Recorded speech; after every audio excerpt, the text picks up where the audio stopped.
Everybody, back again today. Today we're going to look at the CZ52 that I got out of that estate sale. Not to be confused with the CZ52 that I got. I believe I got this one out of Connecticut on an auction. But we're just going to kind of, as you can see, these are both in practically identical holsters. However, they are slightly different, as you can tell. This CZ52 was one that came, I believe it was out of Connecticut, if memory serves me correct. And one of the reasons I jumped on it was these beautiful Bakelite grips that it has.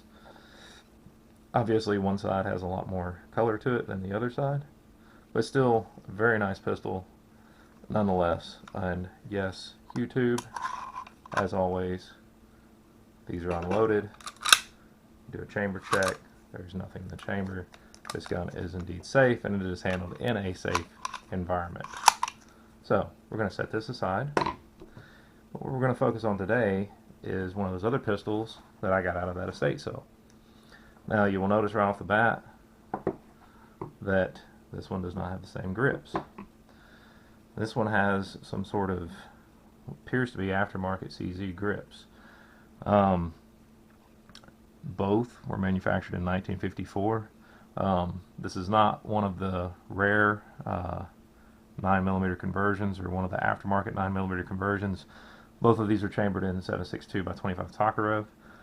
I will say this though, if you'll notice, this one actually appears to be in a little bit better shape from a holster wear standpoint. So if I compare, typical wear marks where these would be in a holster, you'll see the one on my right is actually in better shape. It's got less holster wear. But other than that, they look pretty much identical. This one is missing the lanyard loop or lanyard ring that this one has. It can easily be replaced. Like I said, these are both manufactured in 1954. Trying to see if they have any other different markings. Have pretty much the exact same markings. This one's an 8981. This one's actually a 13075. So this one was made much later. This one's quite a bit newer. But very nice shape, as always. Double check to make sure it's safe. Always check your chamber. And I know these are unloaded. This is the way I keep these particular rifles. I did notice just now, actually, this one has a slight ding on the rear sight. That's not a deal killer, but if you notice, that sight is shoved pretty far to the right. So because this was dinged, I may have to do some adjustment on this rear sight, but it looks very good from what I can tell.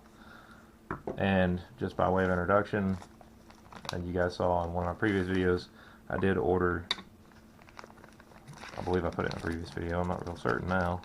I did order some Bakelite grips. And these are actually new old stock. This is what would have came on the weapon. This is what I'm going to put back on the weapon. So basically I'll end up with essentially clones. As far as your disassembly, let's see if I can do this right. As far as getting this off here, let's go ahead and get the mag out. I have looked at this off camera already. You will notice a little bit of wear here along the frame, but it's nothing terrible. Actually, it looks to be in quite good shape.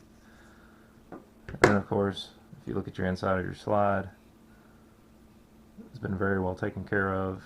I'm not going to take this barrel out on camera because it's a bit of a pain, but I will assure you the barrel has very good rifling.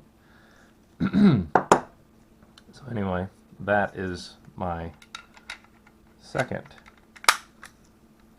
VZ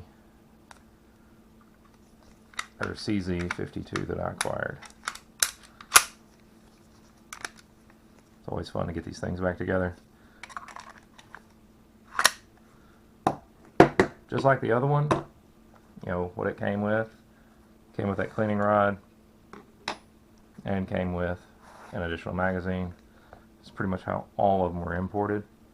Of course, this has the same exact markings on the slide, where they're imported by Century Arms. Very many people probably, actually, there's probably quite a few people that got these. I don't know the exact dates, but anyway, there you have it. This is part 2 of that series. This is that CZ52 from the estate sale. It's in actually really, really good shape. And it is numbers. Yes, it is numbers matching. It is numbers matching, just like my other CZ52.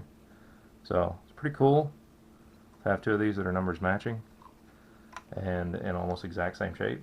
So just want to share that with you today, guys. Like I said, be mindful of things like estate sales, auctions, and websites, obviously, that sell these sorts of things. It's not like they're making any more of them. I believe these are only made from 1952 to 1954, and I think somewhere to the tune of around 200,000 were made. So while it does shoot an oddball caliber, that caliber is still available today, and a lot of these pistols are still available today, and these are really fun to shoot.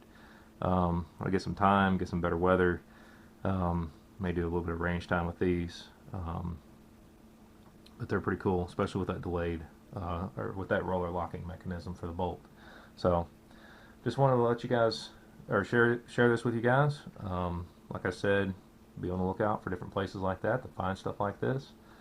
And as always, appreciate your likes, my subscribers, appreciate your comments. You know, you guys feel free to educate me on a lot of this stuff. I don't profess to know everything. I'm just an enthusiast, so that really likes historical stuff like this. So everybody, thanks for watching, and until next time, you guys have a great day.